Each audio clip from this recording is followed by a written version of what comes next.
자, 오늘 우리 사사기 2장 1절로 5절에 있는 말씀을 보면 여호와의 사자가 길갈에서부터 보김으로 올라와 말하되라고 말씀합니다. 그랬더니 4절에 보면 이 말씀을 이름에 백성이 소리를 듣고 운지라. 그러므로 그것을 이름하여 보김이라 하고 그들이 거기서 여호와께 제사를 드렸더라 하는 이 보김의 눈물을 우리가 오늘 이 본문에서 볼 수가 있습니다. 그래서 이스라엘 백성이 보김이라고 하는 곳에서 하나님 앞에 눈물을 흘렸다라고 하는 단순한 이야기 같지만은 우리가 이 눈물이 이스라엘 백성들에게 능력이 돼서 이스라엘 백성을 변화시키는 그야말로 눈물에 대한 이야기입니다. 우리가 그 배경을 보게 되면 이스라엘 백성이 40년 동안 모세를 따라 지나왔고 또 40년이 지난 후에 요단강을 건널 때부터는 여호수아를 따라서 바로 가나안 땅에 들어오게 됩니다. 저들이 길갈이라고 하는 곳에 이제 다다랐을 때에 바로 그 길갈에서부터 머물면서 어떻게 보면 가나안 땅을 이제 하나하나 점령해 나아가는 바로 그러한 그 역사를 우리가 보게 되는데, 길갈이라고 하는 것은 여호수아 5장에 보면은 이 길갈에 대한 이야기가 나옵니다. 근데 보면은 아주 매우 중요한 그런 의미를 우리에게 말씀을 해주고 있지요.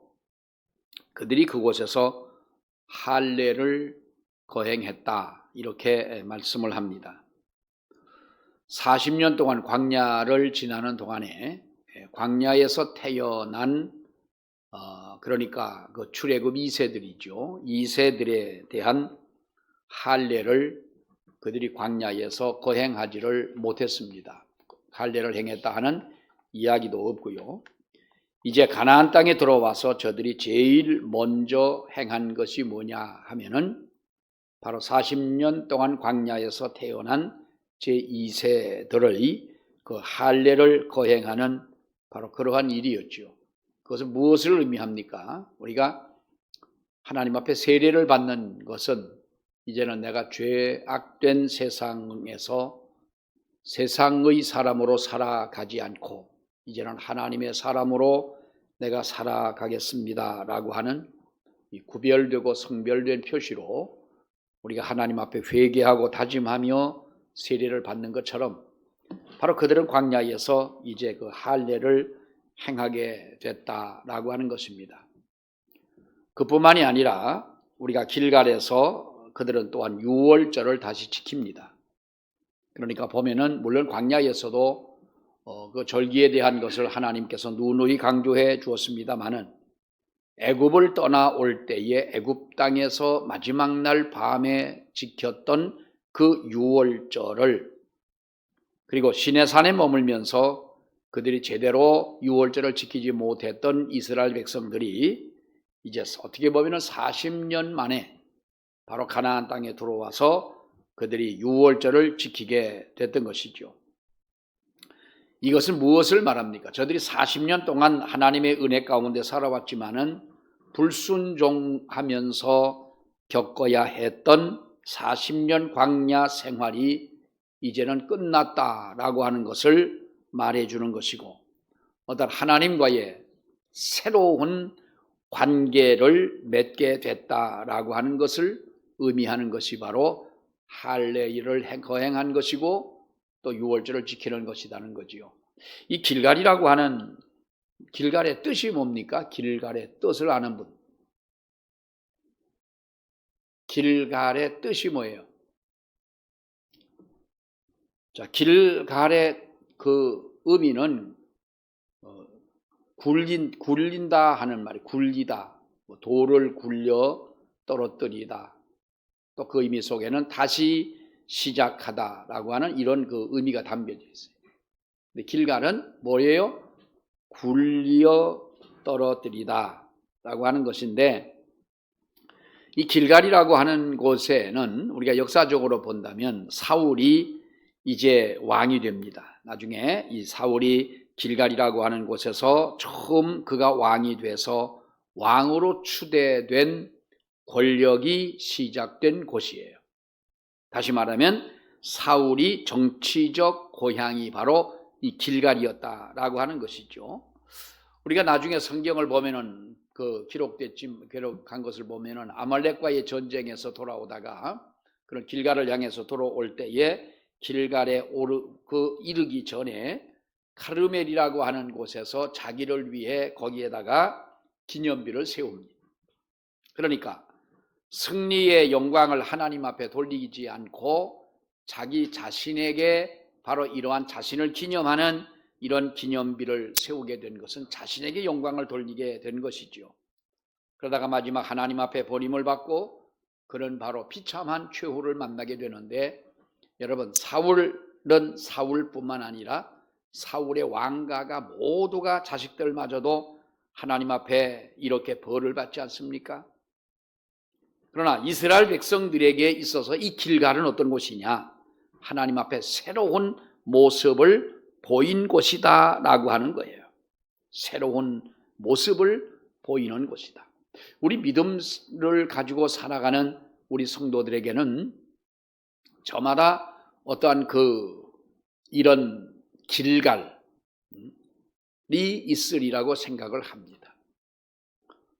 예수님의 제자들에게는 우리가 갈릴리가 믿음의 고향이고 예수님을 처음 만난 곳이고 정말 그들이 하나님의 사람으로 거듭난 곳이 이 갈릴리였지요.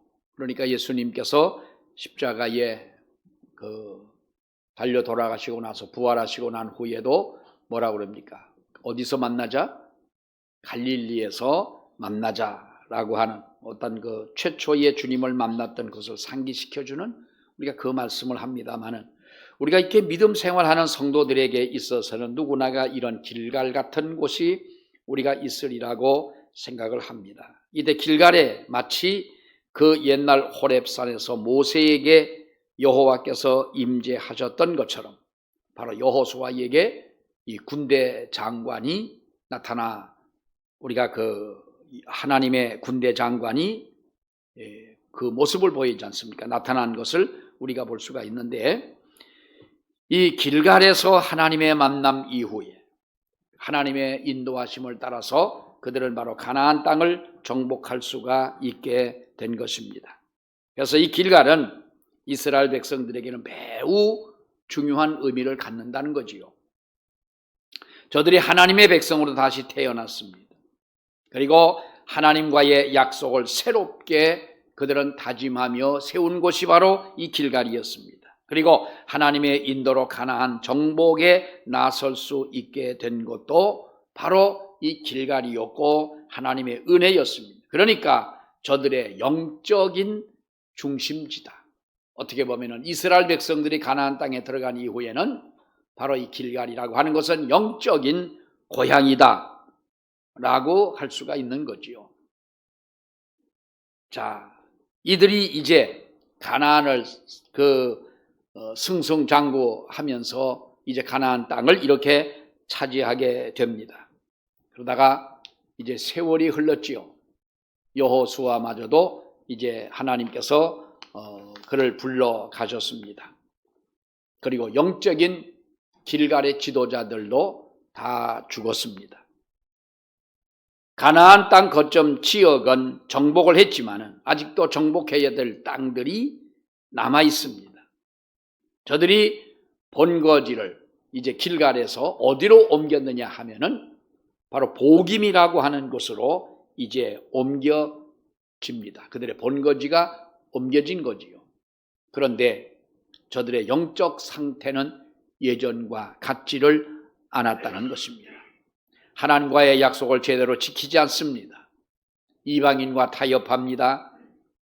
하나님의 백성의 영적인 능력을 상실하고 맙니다. 어떻게 보면 길갈의 그 영적 기상을 그들은 잃어버리고 말았습니다. 더 이상 길갈에 있었던 이스라엘 백성들이 아니었더라라는 거지요. 그래서 사사기를 우리가 보게 되면 사사기 1장을 보면은 그 이스라엘 백성들의 어떠한 정복하면서 이스라엘 땅을 이제 유다 땅을 점령해 들어갈 때에 우리가 실패한 이야기들이 많이 기록이 되어 있습니다.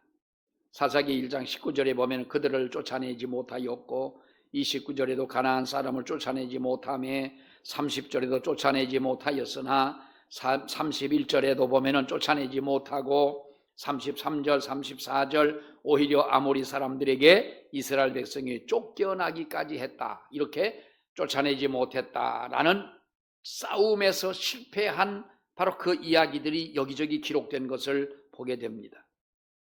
그러니까 길갈에 있었던 이스라엘 백성들이 복임으로 옮겨지면서부터는 더 이상 이스라엘 백성은 길갈의 이스라엘 백성들이 아니었다라는 거죠. 우리 교회사를 보게 되면은 참 우리가 하나님 앞에 기도할 때 우리가 부끄럽고 죄송하게 우리가 여겨야 되는 부분이 뭡니까? 우리 초대 한국교회 그 성도들 앞서간 우리가 성도들의 그 믿음을 보면 정말 하나님 앞에 철저히 믿으려고 그렇게 애를 썼고 그 하나님의 복음을 전하려고 그렇게 고생을 했고 내 일보다 교회 일을 위해서 얼마나 여러분 열정적으로 그렇게 여러분 애썼습니까? 근데 지금은 우리가 그런 열정은 다 사라지고 그저 될 수 있으면 편하고 될 수 있으면 작은 교회 안 나가고 그저 큰 교회에 묻혀서 그런 분들 많아요. 어떤 사람들 예수 믿는다고 만나서 얘기해 보면 어디 나가냐? 저쪽에는 용문교회 나가는 사람들이 많아요. 근데 용문교회 교인들이 많이 나가요. 그거는 좋은 일이지만은 거기에 등록도 하지 않고 몇 년 동안을 그냥 나간다는 거예요. 그러면 자랑 삼아 얘기해. 목사님 저는요 등록을 안 하고 그냥 나갑니다. 부담 없이. 그러니까 등록을 안 했으니 자기 이름을 불러줄 일도 없고 그래서 옆에 있는 몇 사람은 아는지 모르겠지만은 뭐 부담 없이 그냥 그렇게 신앙생활 하려고 그런다. 물론 그게 구원이 없다 이렇게 볼 수는 없지요. 믿음이야. 믿음으로 우리가 하나님 앞에 구원을 받는 거니까 그거를 가지고 구원에 대해서는 얘기할 것이 없지만은 그러나 그것이 오늘날 우리가 이것이 변질된 우리의 신앙의 그 모습이 아니냐, 침체된 믿음의 모습이 아니냐 하는 거예요. 요즘에 개척교회가 여러분 됩니까? 옛날 나 같은 사람이 25, 26, 27살에 단월교회를 내려왔는데 24, 25, 26 그 나이에 천막을 치고 천막교회에서 이렇게 5월만 되면은요 저는 지금도 생각나는 게 큰 선풍기면은 시원하겠지 하고 공장에 서서는 큰 선풍기를 천막 문 앞에다가 틀어놓으니까요 훈풍이라는 거 아시지? 훈풍, 뜨거운 바람. 이 뜨거운 바람이 들어오는데요 입구에 앉아있는 사람은 어떨지 모르겠는데 강대상에 서가지고 설교를 하려면요 땀 닦는 거를 포기를 해야 돼요. 그 천막 천원 거기에 그 더운 냄새 나는 속에 누가 교인들이 오겠어요? 근데 그때만 하더라도 이상하게 교인들이 그 천막 개척교회에 그 6, 70명씩 이렇게 모이는 거예요.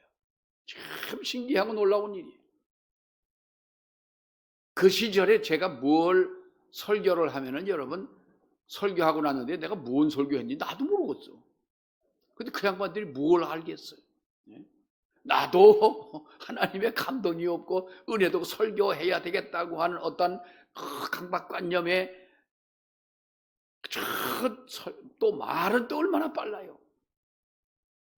제가 옛날에는 말이 굉장히 빨랐어요. 강원도 사람들 특유의 어떤 의미 없이 빨리 하는 말이 있어요. 하다 보니 어떤 분이 제게 코치를 해줘가지고 내가 또 남의 말은 잘 들으니까 그래서 좀 많이 고쳐진 것이 그렇고 웅변을 오랫동안 했는데도 불구하고 좀 그건 고쳐지지가 않더라고요. 그러다가 그런데도 그렇게 모여야 돼요. 지금같이 어떤 곳에 텐트를 쳐놓고 여러분 천막을 치고 오라고 해보십시오. 누가 옵니까? 밥 주면 고양이나 아마 올는지 모르겠어요. 더 이상의 우리가 하나님 앞에서 우리가 이렇게 침체된 우리의 영적인 이 모습을 회복하지 못하고 있다는 거예요.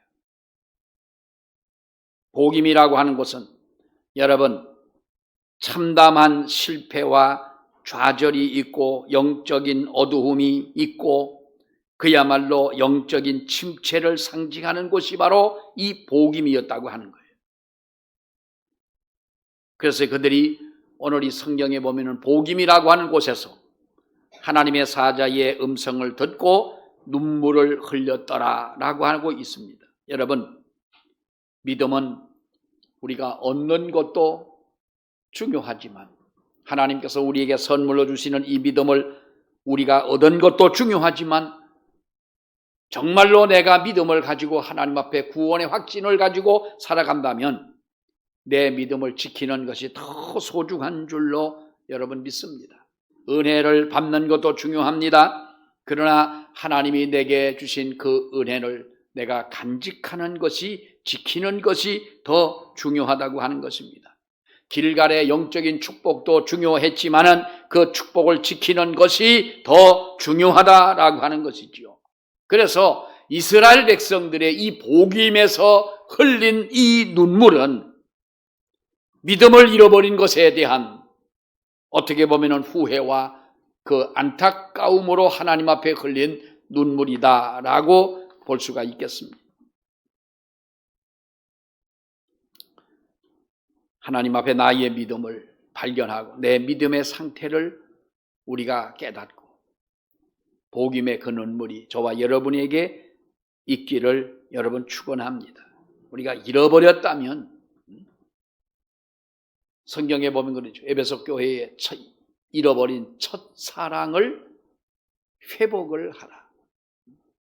주님을 사랑했던 그 잃어버린 첫 사랑을 회복하라는 거예요.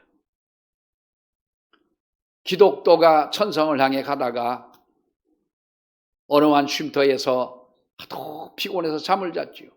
일어나 천성을 향해 올라갔습니다. 문 앞에 이르니 문 앞에서 안내하는 사람이 그 사람에게 믿음의 증표를 달라고 그럽니다. 아무리 주머니를 뒤져봐도 믿음의 증표가 없습니다. 여러분 외국에 여행 가면 뭘 꼭 붙잡고 다닙니까? 잃어버리지 않으려고 신경 쓰는 게 뭐예요? 여권이에요. 여권은 내가 베트남에 가 있고 필리핀에 가 있고 중국에 가 있고 미국에 어디 나라 다 있다 할지라도 거기에서 여권을 잃어버리면 큰 문제가 생겨집니다.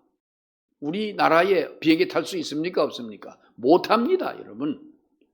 여권은 꼭 챙기세요.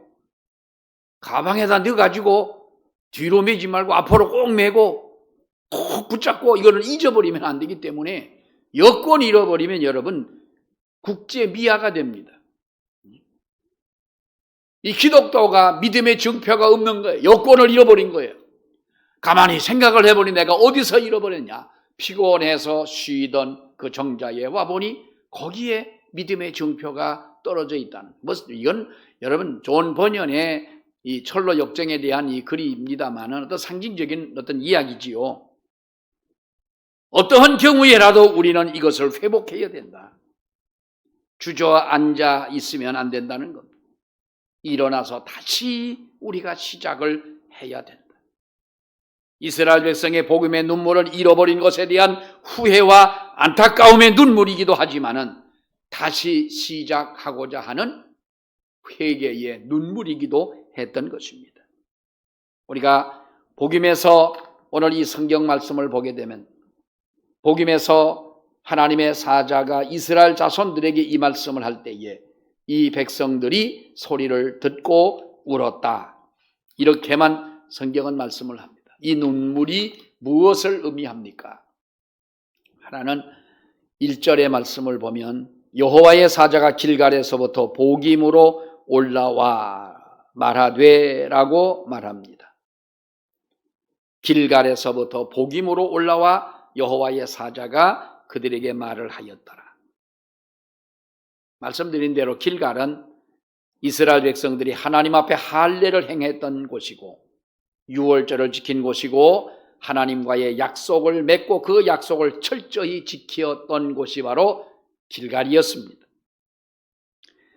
그래서 하나님은 이 길갈에서 이스라엘 백성을 만나 주셨고 그들과 함께 했습니다. 그런데 이에 비해 복임이라고 하는 곳은 어떤 곳이냐? 전 길갈에서의 그들의 영적인 상태와는 정반대의 상태가 된 거예요. 할례를 행하였다면 그들은 하나님을 거역한 자들이요, 유월절을 지켰었다면 바로 그들은 유월절의 그 은혜마저도 잊어버린 자들이요, 하나님의 약속을 맺고 그 약속을 철저히 지키려고 다짐했던 자리라면 하나님과의 약속에 대한 것을 그저 그는 그다지 중요하게 생각하지 않은 것이 바로 이 복임이었다는 것이지요. 오히려 성경에 보면 뭐라고 말합니까? 이방인과 타협을 했고 우상도 함께 더불어 섬기던 곳이었습니다. 하나님께서 그들을 외면했고 하나님은 그들을 떠나셨습니다. 그러나 우리가 세월이 지난 후에 하나님께서 이스라엘 백성을 만나주기 위해 길갈에서부터 복임까지 하나님의 사자가 올라오게 되었다라는 거지요. 그래서 우리는 요한복음 3장 16절에 다 같이 하나님이 세상을 이처럼 사랑하사 독생자를 주셨으니 이는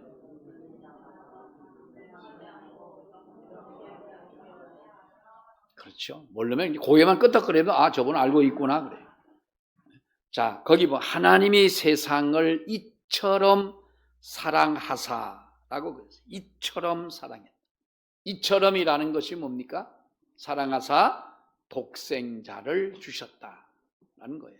삼위일체 하나님이시지만 우리가 예수 그리스도를 하나님의 아들로 이렇게 여기서 표현을 하지요. 그러면서 이 독생자를 주셨다. 이렇게까지 나아가서 이토록 놀랍게 하나님은 그의 아들을 주셨다. 이 말은 하나님이 함께 하셨다. 하나님이 오셨다라고 하는 것 아닙니까? 그 은혜를 생각하니 눈물이 나더라. 그 은혜를 생각하니 마음에 진정한 감동이 오는 거예요. 여러분, 우리가 하나님의 은혜를 받고 정말로 그 처음에 하나님의 은혜를 받았을 때에 주체할 수 없는 어떠한 그 기쁨, 그리고 감사, 그 감격, 이것이 우리 믿는 사람들에게는 우리가 다 누구에게나 체험한 것 아니겠어요? 그러니까 찬양이 나오고, 그러니까 하나님 앞에 기도하게 되고, 그러니까 내 가족에 대한 구원을 우리가 더 정말로 무엇보다 하나님 앞에 놓고 기도하게 되는 것이고, 또 더 나가서 보면은 구원받지 못한 사람들에 대한 그 영혼을 생각하면 불쌍해 우리가 잠을 잘 수 없는 그런 마음이 생겨지게 되는 것 아니에요. 이것이 바로 은혜의 눈물. 우리에게 여러분 우리가 다 잃어버린다 할지라도 하나님의 은혜를 잃어버리는 것은 너무나 불행한 것입니다. 저는 어떤 옛날에 어느 한 장로님의 이야기가 생각이 납니다. 아들이 사업을 하다 다 망해버리고 그렇게 정말 충성하고 열심히 하시던 그 장로님의 가정이 조그마한 그 방에 모여서 그 6 식구가 이렇게 복닥거리며 있습니다. 그래서 그 말을 듣고 안 찾아가 볼 수가 없어 한번 찾아가 봤더니 정말 눈물이 나는 거예요. 어쩌다가 이렇게까지 됐을까? 그 아들 그때 마음으로 아들놈을 속으로 원망도 하면서 그랬는데 그 장로님 하시는 말씀이 이럽니다. 목사님, 걱정하지 마세요. 감사한 거는요, 우리 애들이 기도하는 사람으로, 기도하는 집사로 변했습니다. 쟤들이 기도를 해요. 지금까지 신앙생활 하면서 기도하는 거 못 봤고, 지금까지 신앙생활 하면서 믿음 있는 모습을 못 봤는데, 망하고 나니까요, 이리로 와가지고 얼마나 저들이 기도하는지 몰라요. 돈이야 있다가도 없고 벌면 되는 거고, 아주 젊은 사람들이니까 벌면 되지만은 믿음 회복 후에 난 정말 하나님 앞에 감사해요. 그 장로님의 그 말씀은 진심이었어요. 그 은혜에 감사하다는 거예요. 복임에 흘린 눈물은 은혜의 눈물이요, 복임에서 흘린 눈물은 깨달음의 눈물이었음을 우리는 볼 수가 있습니다. 이스라엘 백성이 복임에서 주님을 다시 만나고 그 말씀을 들은 뒤에 자기들이 무엇을 잘못했는지 새삼 깨닫게 됩니다. 그래서 우리가 사사기 1장에서 그 잘못을 찾아본다면 1장 19절 말씀에 보면 저들이 하나님을 온전히 믿지를 못했습니다. 여러분 옆 동네에 있으니까 한번 넘겨보세요. 19절 보세요. 19절 시작. 여호와께서 유다와 함께 계셨으므로 그가 산지 주민을 쫓아내었으나 골짜기의 주민들은 철병거가 있으므로 그들을 쫓아내지 못하였으며, 자, 무엇이 있습니까? 철병거가 있다. 하나님을 온전히 믿지 못한 것입니다. 하나님을 온전히 믿지 못한 거예요. 하나님을 전적으로 의지하고 믿었더라면 두려움이라는 것이 왜 왔겠느냐는 거죠. 자, 그들이 골짜기 거민들이 철병거가 있는 것을 보고 무서워했다. 오늘날로 친다면 전차와 같은 거예요. 탱크와 같은 거예요. 그러니까 자기들은 보병으로 소총 하나 들고 있는데 적군들은 탱크를 가지고 철병거를 가지고 있으니까 여러분 그걸 먹고 겁을 먹고 피했다는 거예요. 두려워했다는 거지요.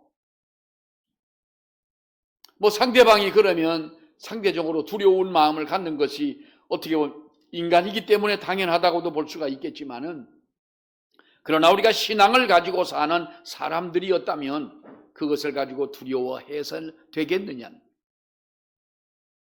자, 또 보면 그들은 여러분 이방인과 타협을 합니다. 우리가 1장 2절 보세요.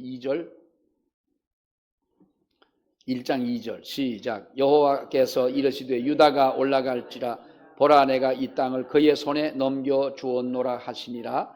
3절 유다가 그의 형제 시므온에게 이르되 내가 제비 뽑아 얻은 땅에 나와 함께 올라가서 가나안 족속과 싸우자. 그리하면 나도 네가 제비 뽑아 얻은 땅에 함께 가리라 하니 이에 시므온이 그와 함께 갔다.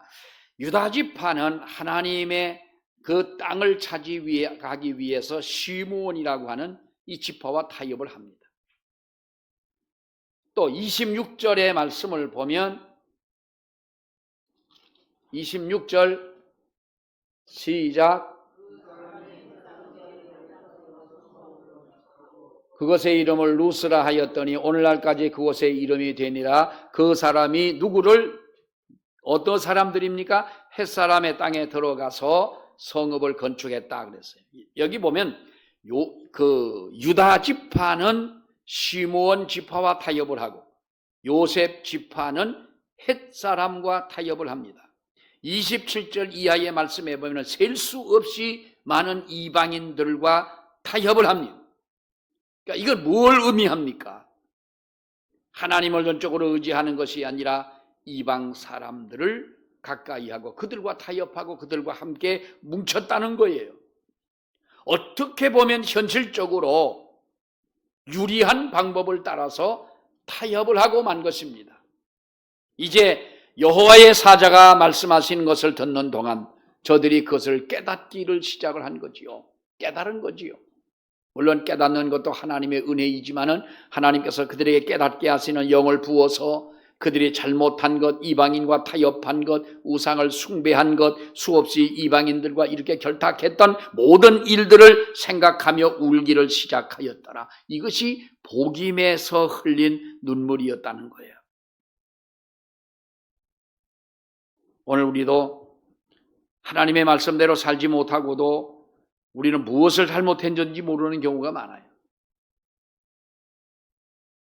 회개하려고 해도 깨닫지 못하기 때문에 회개하지 못하는 그런 일들도 많잖아요. 여러분, 이것이 바로 이방인과 타협하는 하나님을 전적으로 의지하지 못하는 그들의 이 모습이었고, 우리가 이것이 바로 그들에게 안타까운 모습이라는 겁니다. 그러나 우리가 2장 5절에 있는 말씀처럼 그러므로 그것을 이름하여 복임이라 하고 그들이 거기서 여호와께 제사를 드렸다라고 말씀하고 있는데, 이 하나님 앞에 그들은 바로 결단을 합니다. 이제 새롭게 하겠다고 하는 다짐과 결단의 눈물을 흘리며 하나님 앞에 다시 새롭게 제사를 드린 것이지요. 우리가 하나님 앞에 성찬 예식을 하고 성례를 행할 때 우리는 성례를 행하면서 꼭 잊지 말아야 할 것은 우리가 세 가지입니다. 하나는 회개요, 하나는 감사요, 또 하나는 새로운 결심이라는 거예요. 성찬식을 하면서 의미 없이 우리가 그 포도주와 빵을 먹으면 안 되지요.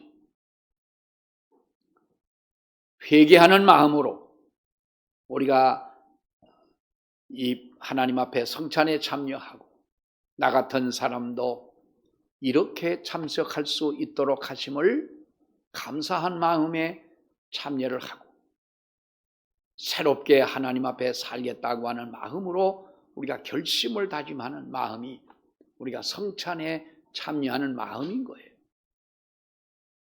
옛날 어느 교회에서 문제가 생길 때 그 문제를 그분이 주동한 것은 아니지만 그 주동하는 사람의 그 교회 문제를 일으키는 사람들에게 협조를 해가지고 이분이 잘못 판단을 했던 거예요. 그래서 노회에서 그분을 이제 수찬 정지를 시켰어요. 수찬 정지는 뭐예요? 성찬식 할 때 포도주와 빵을 먹을 수가 없는 거예요. 이것은 내 살이요 내 피요 할 때에 예수님의 살과 피를 기념하는 그 중요한 행위에 참여할 수 없다라고 하는 것은 우리가 버림받은 영적 버림받은 영혼인 거예요. 근데 이분이 이제 저 유럽으로 여행을 갔어요. 여행을 가서 이제 딸과 사위와 함께 이렇게 주일날을 맞아서 어느 교회를 갔는데 가는 날이 장날이라고 그 교회에서 성찬식을 하는 거예요.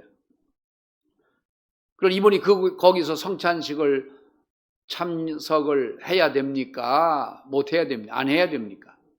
안 해야 맞는 거죠. 아니 유럽의 성찬식과 비행기 타고 건너갔다고 여기서 있었던 일이 없어지는 것도 아닌데, 그러니까 그 유럽에 가가지고 그 교회에서 다 일어나서 떡과 이 잔을 받으라 그랬더니 안 일어나고 앉아있는 거예요. 아버지가 장로님인데 그 아버지 어깨를 치면서 아버지 왜 일어나시라 그랬더니 아버지가 가만히 눈을 감고 있는 거예요.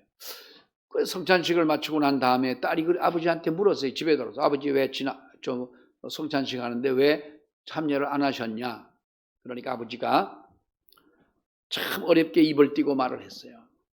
내가 사실은 그 교회에서 어느 아무개 장로님들과 같이 이렇게 이러이러 하다가 내가 노회에서 수찬 정지를 당했다. 그래서 여기 성찬식이나 한국 성찬식이나 똑같은 건데 그래서 내가 성찬에 참석을 못했다 그랬어요. 그랬더니 사위와 딸이 아버지를 아버지가 장로님이 되셔가지고 교회도 교회지만 노회도 잘 섬기셔야지 어떻게 하다가 노회에서 수찬 정지를 당하셨냐. 아버지 돌아가셔서 제일 먼저 하실 일은 노회의 목사님들을 찾아가서 잘못됐다고 아버지가 회개하시고, 잘못했다고 회개하면, 교회는 회개하면 어떻게 해요? 해보를 해주잖아요. 물론 그것도 뭐 단계가 있지만은 뭐 수찬 정지를 당했을 때는 뭐 그렇게 죄는 죄지만은 그렇게 큰 중하게, 그것도 물론 중한 거지만 뭐 회개하는데 어떡하겠어요. 그래 그 장로님이 돌아오셨어요. 돌아오셔가지고 먼저는 이제 그 교회에서 싸우다가 나간 거예요. 다시 돌아와가지고 그 교회 목사님에게 사과하고 회개하고 나를 받아달라고 용서를 빌고, 그래서 목사님이 용서를 해줬어요. 그리고 노회의 어른들에게 찾아다니면서 이제 회개를 하겠습니다 해가지고 노회의 그 당시에 재판국으로 있었던 분들이나 어른들에게 철저하게 눈물을 흘리며 회개했어요. 제가 그때는 판단을 잘못했습니다. 교회를 생각하기보다는 내 감정이 앞섰고 주님을 생각하기보다는 내가 인간적인 생각이 앞서서 그랬습니다. 다시는 내가 이 교회를 정말 죽을 때까지 잘 섬기겠습니다. 회개해서 노회는 그분의 수찬 정지를 해벌을 해줬습니다. 잘 끝까지 교회를 잘 섬겼어요. 이것이 우리가 결단의 눈물이라고 하는 것이 그렇습니다. 여러분, 우리가 보십시오. 복임의 눈물을 통하여 이스라엘 백성은 회복되는 그 은혜를 그들이 입게 됩니다. 눈물이라고 하는 것, 우리 안과 전문의가 얘기를 들어보면 늘 우리 눈에는 눈물이 가득하다고 그래요. 눈물이 가득 차 있답니다. 기본적으로 눈물은 무엇입니까? 지방층이고 그리고 수정층이고 점액층으로 되어져 있는데, 이 세 가지 성분으로 되어져 있는데 하루 종일 일정량의 눈물이 우리 눈에서 생성되어 눈에 있어야 눈물층을 이루고 있어야 되는 거예요. 근데 만약에 이 눈물이 생기지 않고 눈물층이 마르게 된다면 그걸 가지고 뭐라고 그래요? 안구 건조증이라고 그래요. 인공 눈물을 넣어야 되는 거예요. 우리 노예 어떤 장로님 한 분이 밥을 먹다가 말고 넣고 또 먼저 얘기하다가 예 목사님 떨어진다. 이렇게 이렇게 보면은 눈에 들어간다는 게 옆으로 떨어지면서 아무튼 한 30분에 한 번씩은 눈물을 넣는 거예요. 그래서 아니 장로님 왜 그렇게 눈물을 눈에 그 안약을 넣으세요? 그랬더니 제가요 안구 건조증이 심해가지고요 30분 동안 30분마다 이 눈물을 안 넣으면 눈이 마르고 아파서 견딜 수가 없다는 거예요. 여러분 30분에 한 번씩 약 사가지고 넣고 다니실래요? 하나님이 잘 봐주실 때 잘하실래요? 에? 왜 대답을 안 해요? 그럼 30분에 한 번씩 안약은 많아요. 병원에 가면 안약은 얼마든지 줘요. 이게 얼마나 하나님의 여러분 은혜입니까? 그러니까 우리가 보면 눈물은 단순한 눈물이 아니요. 우리 눈에 침투하는 세균이나 바이러스나 이 모든 것을 여기에서 이 점액층이 커버를 해주고 보호하고 지켜주는 거예요. 그러니까 눈물은 눈을 보호하고 눈물은 스트레스를 해소하는 기능을 가지고 있다고 그러잖아요. 눈물은요, 우리가 정서적인 표시를 하는 기능도 눈물이 가지고 있다는 거예요. 그러니까 우리 정서적인 것을 컨트롤한다는 거예요. 눈물의 효능이요, 이게 우리가 모르는 그런 부분들이 그렇게 많은 거예요. 물론 육신의 눈물이지만은 우리의 영적인 눈물이 마르지 않기를 축원합니다. 복임의 눈물을 회복했던 이스라엘 백성들처럼 우리가 하나님 앞에 우리도 영적인 눈물을 회복하는, 우리가 살아가는 이곳이 하나님 앞에 복임이 되어지고 길갈에서 떠나올 때 잃어버린 그 하나님의 사자가 다시 찾아와 하나님의 말씀을 들려주고 다시 메마른 두 눈에 눈물을 흘리게 하셨던 것처럼 이 은혜가 함께 하시기를 주의 이름으로 축원합니다. 기도하겠습니다. 고맙고 감사하신 아버지 하나님, 우리에게 눈물이 있게 하심을 감사합니다. 하나님 앞에 회개할 수 있는 믿음을 주심도 아버지여 감사합니다. 이스라엘 백성들이 길갈에서 다짐했던 그 모든 영적인 상태가 복음으로 올라와 살아가면서 이방인과 타협하고 세상을 바라보는 그들의 영적인 하나님이여 그 누그러진 상태를 통해서 하나님 앞에 책망을 받을 수밖에 없었고 정말로 하나님 앞에 버림을 받을 수밖에 없는 그들이었지만은 다시 회개할 수 있는 은혜를 주신 아버지 하나님, 우리들도 살아가는 이 세상이 복임이 되게 하시고 우리의 곡수교회가 우리 성도들에게 복임이 되게 하사 메말랐던 우리의 두 눈에 눈물이 다시 솟아나고 회개하고 자복하며 아버지의 거룩한 말씀을 따라 살아가는 다짐이 있는 우리의 믿음이 될 수 있도록 은혜를 허락하여 주시옵소서. 예수님의 이름으로 기도하옵나이다. 아멘.